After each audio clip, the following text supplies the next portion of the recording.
Hey guys, this is Alex at MyFreedomSmokes, and today we're going to talk about the Eleaf Lemo 2. First impressions, this is very similar to typical K-Fun. One cool thing this does have though is at the very top, this is where you're actually going to fill your liquid. Right now it's in the off position, it's fully sealed up. All you have to do is give it a little twist, and now it is open. That way you can turn it to the side and fill it up without having to get juice all over your hands. The build deck on this looks pretty standard. Looks very similar to your K-Fun style deck. You've got a single negative and a single positive. One thing this does do that's kind of cool though is, if you're able to see it here, the deck itself is actually like a traditional RBA-RTA.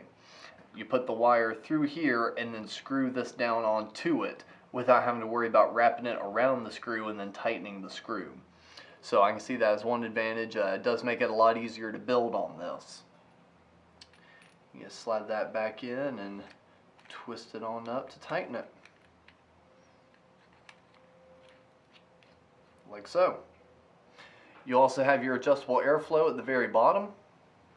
You've got wide open all the way down to nothing at all. This doesn't really ever click into place. It just either stops when it's fully open and stops when it's fully shut. So it's not a full 360 ring. It does have a stopping point on it.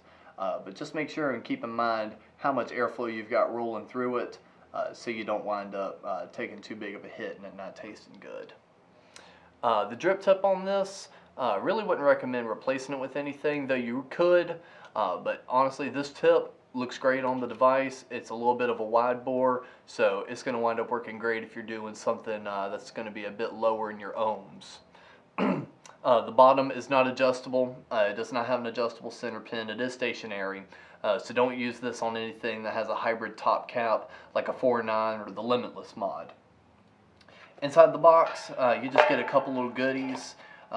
You've got your instruction manual showing you your refilling steps, as I showed you earlier, along with priming your coils for the chimney. But you also get a little bit of, looks like Japanese organic cotton, some Kanthal, and then some replacement O-ring screws and a handy little Phillips and flathead screwdriver. So that's really it for the Lemo 2.